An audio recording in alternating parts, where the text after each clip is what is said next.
छत्रपती शिवाजी महाराज की जय छत्रपती शिवाजी महाराज की जय जय भवानी जय शिवाजी जय भवानी जय शिवाजी हर हर महादेव आम्ही सुरुवात केली 2021 मध्ये. आम्ही पहिला बांधला आमचा सिंधुदुर्ग किल्ला बांधला, त्याच्यानंतर आम्ही बांधला कोरीगड आणि हा आमचा तिसरा अर्नाळा. म्हणजे आम्ही 1 वर्ष जलदुर्ग बांधला, 1 वर्ष म्हणजे मागच्याच वर्षी आम्ही कोरीगड गिरिदुर्ग आहे तो, आणि आता हे तिसरं वर्ष आम्ही परत एक जलदुर्ग बनवण्याचा प्रयत्न केला. आपल्या महाराजांचे जे विचार आहेत, महाराजांची शिकवण आहे ती लोकांपर्यंत पोचावी, लहान मुलांपर्यंत पोचावी, हा आमचा उद्देश होता आणि त्या संकल्पनेतूनच आम्ही इथपर्यंत आलो. तसंच एक महाराजांचं एक महत्त्वाचं एक असं सुविचार आहे की राज्य छोटं का असाना पण ते स्वतःचं असावं, असा सुद्धा सुविचार आहे. ज्याचा आजच्या काळातल्या काही तरुण उद्योजक असतील किंवा नोकरी करणारे असतील अशा लोकांना हा एक मूलमंत्र आपण म्हणू शकतो की राज्य भले छोटं का असेना पण स्वतःचं असावं. तर हा कुठेतरी आपण आजच्या पिढीसाठी उपयोग करू शकतो. तसेच स्त्रियांबद्दलचे आदर असतील, महाराजांची शिकवण असेल, असे बरेच महाराजांचे विचार आहेत ते आपण दरवर्षी आपण या ठिकाणी लावतो. कारण लहान मुलं आजकाल बघितली तर कार्टून, मार्वल्स वगैरे अशा बऱ्याच गोष्टी आहेत, त्यामुळे सगळे बिझी होत जातात. तर त्यातना त्या सगळ्या गोष्टी दाखवण्यापेक्षा आपल्या महाराजांचे जे मावळे होते ते काय होते, त्यांचा इतिहास आणि त्यांचा रणसंग्राम तो जर आपण दाखवला तर त्यांनासुद्धा एक त्याच्यातनं प्रेरणा मिळेल की कसे तेव्हा मावळे लढले, कशी त्यांनी प्राणांची पराकष्ट करून स्वराज्य मिळवलं, आपलं रक्त दिलं. स्वागत आहे तुमचं न्यूज कट्ट्यामध्ये. मी प्रज्वली लोखंडे आणि आज आपण आलेलो आहोत डोंबिवलीतील देवीचा पाडा येथील नवगाव देवी कृपा हाऊसिंग सोसायटी येथे, आणि इकडच्या रहिवाशांनी मिळून बनवला आहे दिवाळीच्या निमित्ताने एक किल्ला. चला तर मग जाणून घेऊया त्या किल्ल्याविषयी. तर काय सांगाल तुमच्या या उपक्रमाबद्दल? नमस्कार, माझं नाव निनाद सोडणेकर आणि ही आमची संपूर्ण टीम आहे. आपण पाहू शकता तर नवगावदेवी रहिवासी मंडळ आम्ही ह्यावर्षी हे आमचं वर्ष तिसरं आहे. तर ह्यावर्षी आम्ही किल्ले अर्नाळा याची प्रतिकृती बनवण्याचा प्रयत्न केला आहे. तर आपण ह्या ठिकाणी पाहू शकतो की आम्ही या ठिकाणी साधारणतः 20 बाय 20 फूटच्या मापामध्ये आम्ही हा किल्ला बनवण्यात आलेला आहे. आपण ह्या किल्ल्याचं माहिती मी सांगतो तुम्हाला. जसं तुम्ही हा किल्ला आहे मुंबईपासून जवळच विरार येथे साधारणतः 8 किलोमीटर अंतरावर आहे हा किल्ला.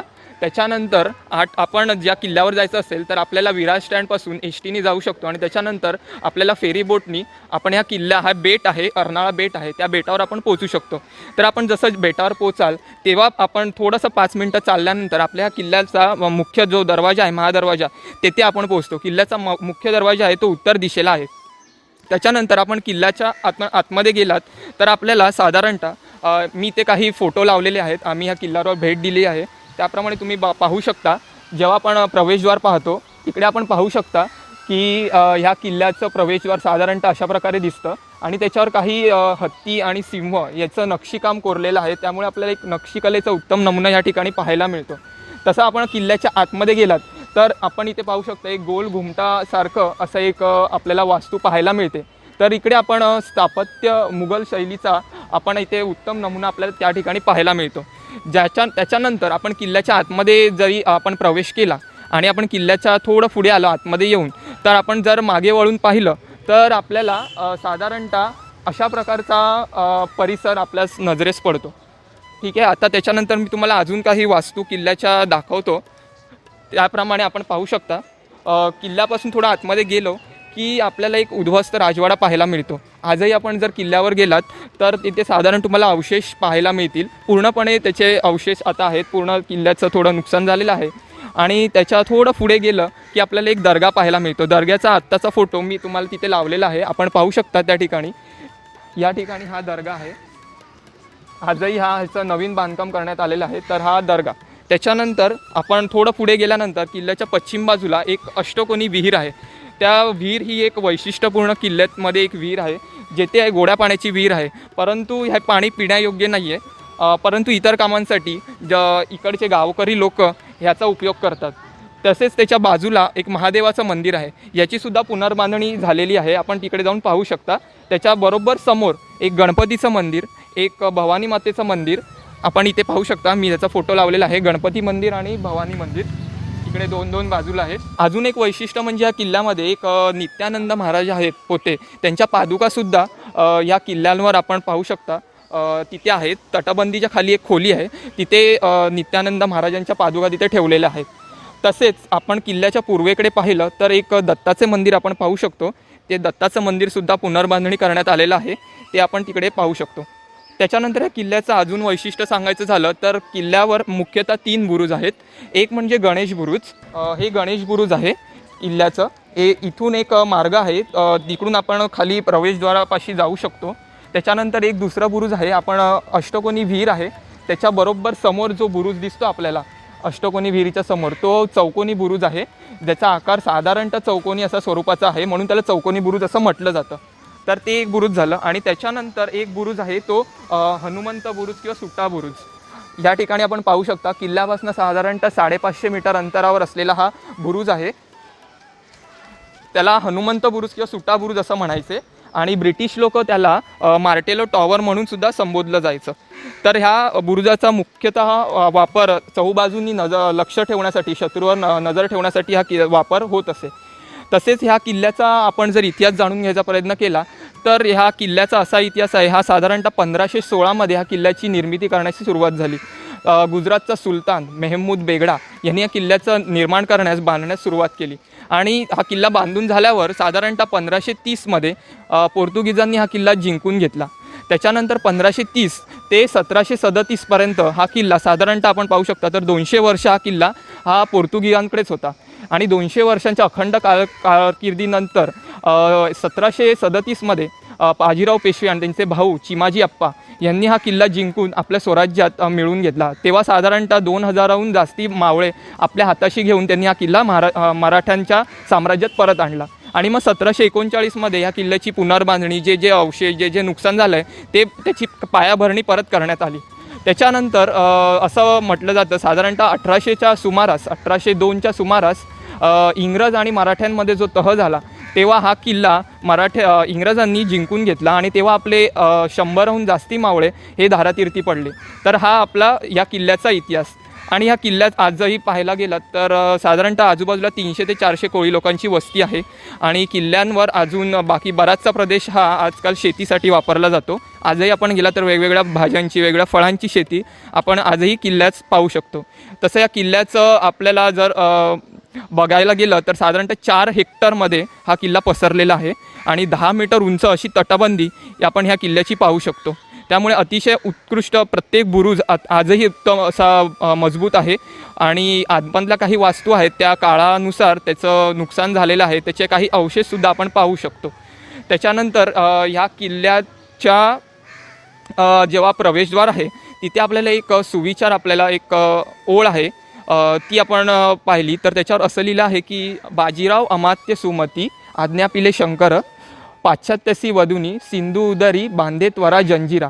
तर ह्या ओळीपासून असं समजण्यास येतं की बाजीराव अमात्यांच्या आज्ञेनुसार हा सिंधू उदरी म्हणजे समुद्राच्या पोटात हा किल्ला बांधण्यात यावा, अशा प्रकारे ह्या बाजीराव पेशवेकालीन ह्याचं महत्त्व होतं हे ह्या ओळीतून आपल्याला जाणवतं.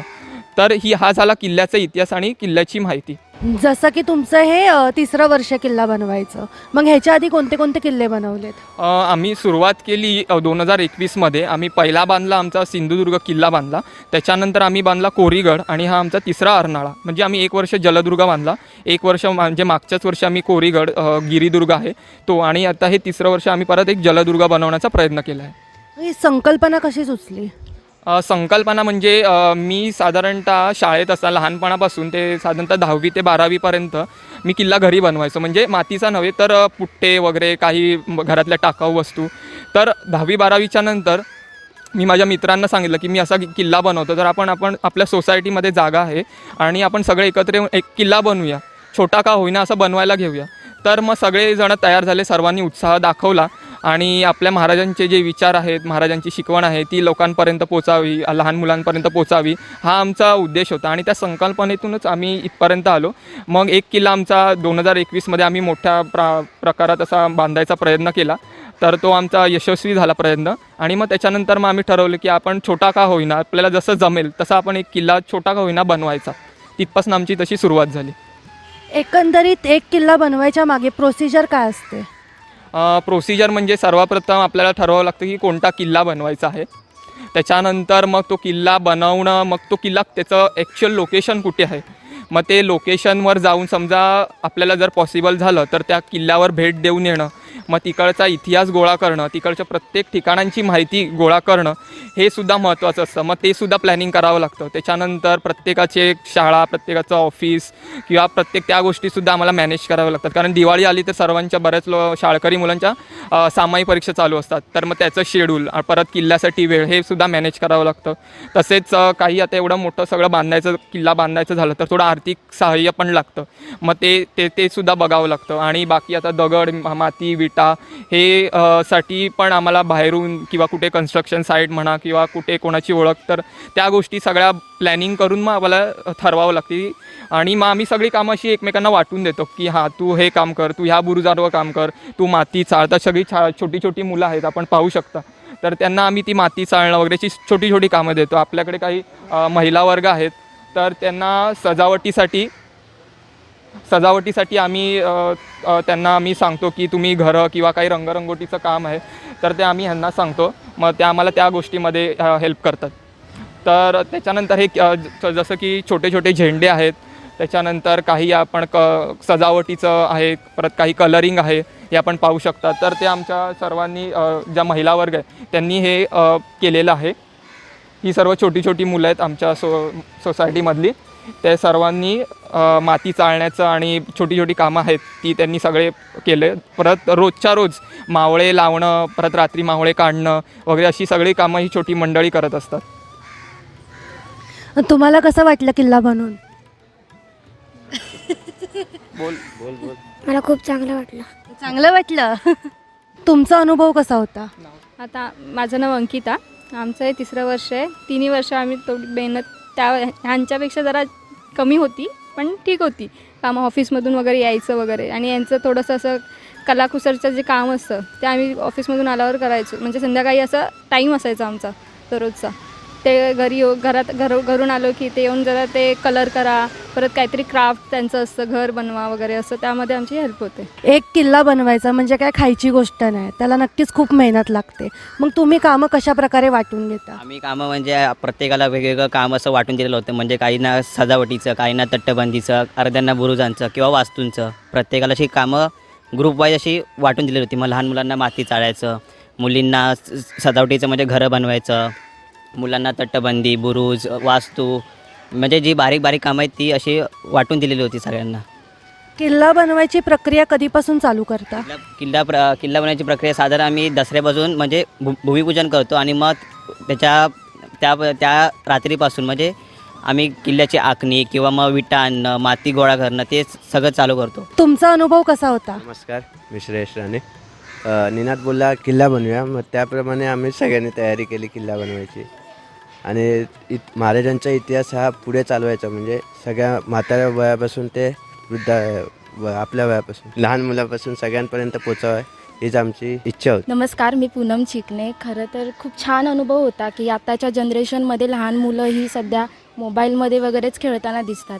तर अशा निमित्ताने ती सगळी एकत्र येऊन काम करण्याची जी पद्धत होती ती खरंच खूप छान होती, आणि खूप छान वाटलं सगळे प्रोसेसमध्ये इन्वॉल्व होताना. आता ह्या वर्षी तर अर्नाळा किल्ला झाला, मग अजून पुढच्या वर्षीचे काय प्लॅन्स आहेत की नंतर कोणता किल्ला करायचा आहे वगैरे असं काही? आम्ही असं ठरवलं तर आहे की 1 वर्ष आम्ही सिंधुदुर्गापासून आम्ही जसं सुरुवात केली, जसं 1 वर्ष जलदुर्ग, 1 वर्ष गिरिदुर्ग, आता ह्या वर्षी आमचा जलदुर्ग झाला. तर पुढच्या वर्षी आम्ही गिरिदुर्ग बांधण्याचा विचारात आहोत, पण कोणता बांधायचा ते आमचं अजून ठरलं नाही आहे. पण आम्ही प्रयत्न करू की गिरिदुर्ग बांधण्याचा, भले आमच्या परीने जेवढं शक्य होईल. कारण कसं सगळं कॉलेज, ऑफिसेस, शाळा सगळं मॅनेज करून हे करणं थोडं कठीण पडतं. तर आम्ही प्रयत्न करू, भले छोटा का असे ना, पण एक छोटा का होईना किल्ला आम्ही बनवण्याचा तर प्रयत्न नक्कीच करू. म्हणजे खंड नाही पडून देणार? खंड नाही पड असं आमची तर इच्छा आहे की खंड पडू नये या उपक्रमामध्ये, अशी आमची इच्छा आहे. आणि जसं की इथे आपल्याला दिसतंय की इथेही सुद्धा एक दिवा तेवत ठेवला आहे, सो त्याच्या मागचं काय कारण आहे? हां, जसं की आपण बघतो की आपल्याला दर महिन्यातनं 1-2 तरी बातम्या येतात की आज ह्या जवानाचा मृत्यू, आज इकडे वीरमरण आलं, या सीमेवर लढता आपले महाराष्ट्रातलेच बरेच जवान आहेत ते आत्ताच्या आत्ता शहीद झाले. तर मग ते इकडे संरक्षण करतायत, सीमेवर लढतायत, म्हणून आपण एक मोकळा श्वास घेऊ शकतो किंवा आपण रात्रीची झोप घेऊ शकतो. तर म्हणून एक दिवा त्यांच्यासाठी म्हणून आपण इथे पाहू शकतो की देशासाठी तळहातावर घेतलेस तू प्राण, मातृभूमीच्या रक्षणार्थ केलेस तू बलिदान, भारतभूच्या वीर सुपुत्रा तुम्हा तुझा आम्हा अभिमान, सैनिका तुला कोटी कोटी प्रणाम आणि जय हिंद. म्हणून आम्ही एक दिवा त्यांच्यासाठी लावतो.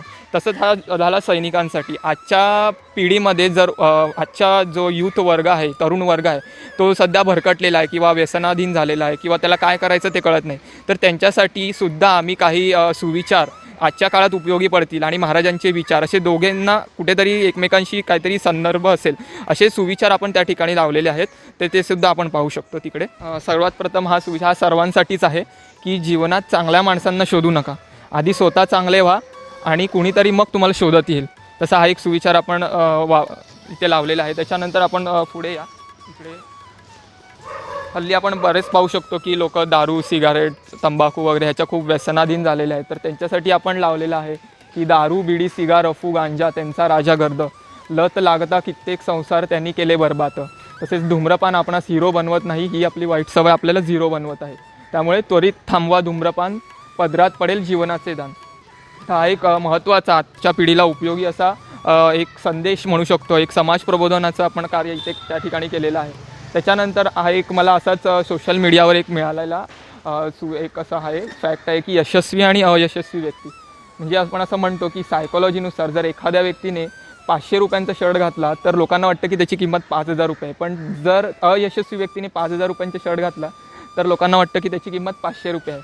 तर हेच आहे फरक की दिखावा करणं, शो ऑफ करणं आणि यशस्वी बनणं ह्याच्यामधला हा अंतर आहे. त्यामुळे ह्याचा कुठेतरी आपण उपयोग करून घ्यावा आजच्या पिढीने, ह्याच्याबद्दल आपण काहीतरी समजून घ्यावं. आणि त्याच्यानंतर हा एक असा मोटिवेशनल आहे सुविचार की never think I have nothing, never think I have everything, always think I have something and so that I can achieve everything.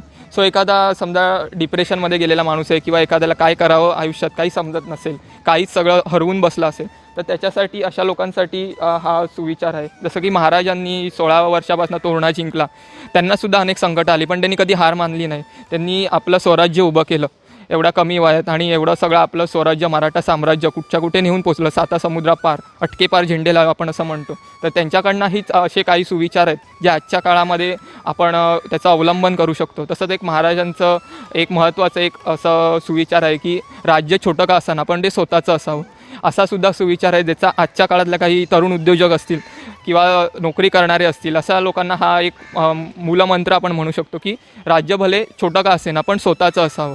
तर हा कुठेतरी आपण आजच्या पिढीसाठी उपयोग करू शकतो. तसेच स्त्रियांबद्दलचे आदर असतील, महाराजांची शिकवण असेल, असे बरेच महाराजांचे विचार आहेत ते आपण दरवर्षी आपण या ठिकाणी लावतो. तर आपण हे पाहू शकतो या ठिकाणी अर्नाळा किल्ल्याची एक शॉर्टमध्ये आम्ही एक फोटोग्राफ लावलेला आहे.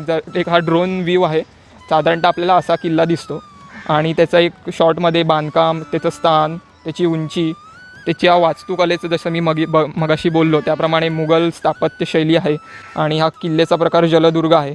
आणि ह्याच्यावर नियंत्रण म्हणजे पहिल्यापासून मराठा साम्राज्य, ईस्ट इंडिया कंपनी आणि भारत सरकारांचं ह्याच्यावर नियंत्रण होतं. आणि किल्ल्याची एक शॉर्टमध्ये माहिती आपण त्या बॅनरवर सुद्धा लावलेली आहे. म्हणजे समजा कोणी आमच्यापैकी जर अवेलेबल नसेल तर तो माणूस ही माहिती वाचू शकतो, त्याला एक साधारणतः किल्ल्याबद्दलचा अंदाज येईल की काय किल्ल्यामध्ये आहे, काय पाहू शकतो. आणि आपली ती मगाशी जी ओळ म्हटली ती आपण सुद्धा इथे प्रिंट केलेली आहे. मग आता हा किल्ला प्रेक्षकांसाठी कधीपर्यंत खुला असणार आहे? तसा आम्ही आमचा जो सगळा सेटअप आहे म्हणजे जसं की आम्ही मावळे लावणं किंवा ट्रॉफीज आणि बाकी सगळ्या ज्या गोष्टी आपल्याला इथे दिसत आहेत, मॅप आणि ह्या सगळ्या गोष्टी, ह्याचा खरं तर आजचा आमचा शेवटचा दिवस आहे आणि पुढच्या आठवड्यात आम्ही फक्त किल्ला ठेवणार आहोत. परंतु बाकी जशी सजावटीचं आणि आजूबाजूचं आहे ते आम्ही आज काढायचा विचार आहे आमचा, कारण बाकी सगळं कॉलेज आणि बाकी शाळा असतात मुलांच्या आणि ऑफिसेस असतात, त्यामुळे सगळा मेंटेनन्स आणि लक्ष ठेवण्यासाठी थोडं जमत नाही. त्यामुळे आम्ही किल्ला असंच ठेवणार आहे तुळशीच्या लग्नापर्यंत आणि मग त्याच्यानंतर आम्ही किल्ला काढू. तसं की तू मगाशी म्हणालास की आजकालची जनरेशन आहे ती व्यसनाकडे कुठे ना कुठे वाटचाल करत आहे आणि त्याच्यामुळे जी आपली संस्कृती आहे ती एका साईडला राहते. म्हणजे आजकाल कोणच किल्ले बनवत नाही, प्रमाण खूप कमी झालं आहे. तर काय तू आजच्या यूथला काय संदेश देशील? हां, याचं सगळ्यात मोठं कारण आहे ते म्हणजे मोबाईल, टेक्नॉलॉजी आणि वाढती स्पर्धा. तर ह्याच्यामध्ये ह्या स्पर्धेच्या युगात धावता धावता माणसं काय करतात, तरुण वर्ग काय करतो, इतरांशी कम्पेअर करतो. अरे हा माझ्या पुढे गेला, अरे मला पण जायचं आहे. मग त्याच्यात कुठेतरी अशी आपल्या मनामध्ये एक भावना निर्माण होते की अरे तो पुढे जातो आहे, त्याचं सगळं चांगलं चांगलं होतं आहे, माझं का नाही होतं आहे, असं सगळं होतं. त्यामुळे तो कुठेतरी असा मनातनं तो डिप्रेस होतो, कुठेतरी त्याचं माइंड डाऊन होतं. मग तो तो असा व्यसनाधीन व्हायला लागतो. म्हणजे त्याला काय करू असं समजत नाही. मग त्याला असं काहीतरी शोधत असतो की आपल्याला पण कसं एनर्जेटिक पाहिजे, काहीतरी असं पाहिजे. मग तो हळूहळू मग दारू म्हणा, सिगरेट म्हणा, अशा गोष्टींकडे वळायला लागतो. तर मी त्यांना असंच सांगेन की आपण महाराजांच्या विचारांवर, महाराजांची शिकवण आहे त्याकडे लक्ष द्यावं. महाराजांनी कसं त्यांना पण अनेक संकटांना सामोरं जावं लागलं, तशीसुद्धा आपल्यासमोर संकट येतात, पण ते सुद्धा त्याला न डगमगता, न घाबरता धीराने सामोरे गेले.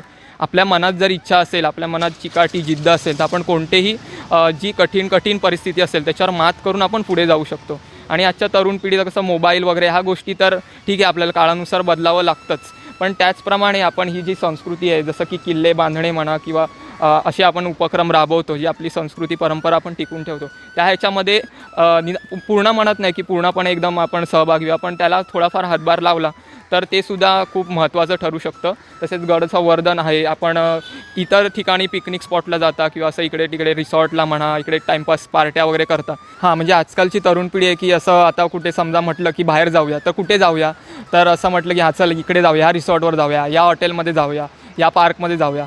तर ह्याच्यापेक्षा महिन्यातनं एकदा असं म्हणेन की मी एखादा आपल्यासोबत कोणतरी मोठं असं बघून आपण एखाद्या गड किल्ल्याला भेट द्या. आपल्या आजूबाजूलासुद्धा बरेच, आता आपण आहोत इकडे ठाणे जिल्ह्यामध्ये, तर आपल्या आजूबाजूलासुद्धा बरेच किल्ले आहेत, अशी ऐतिहासिक स्थळं आहेत.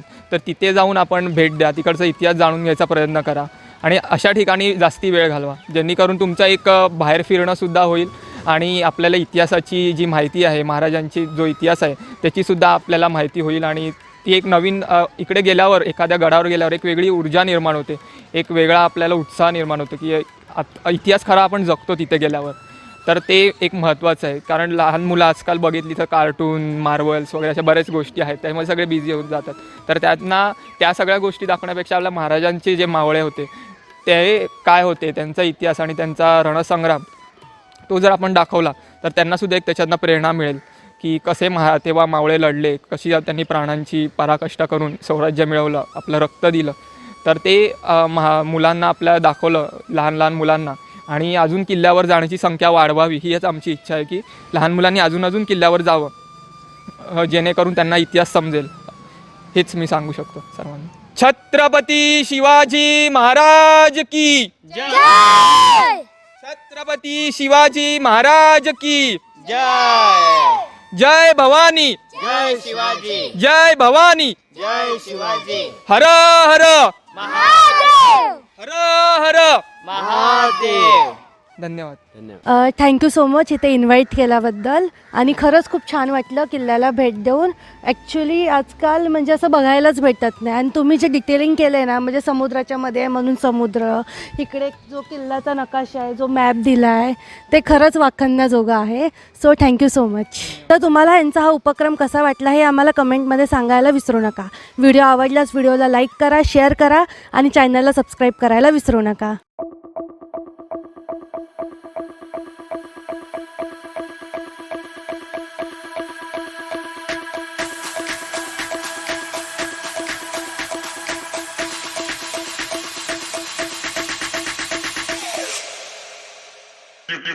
Thank you.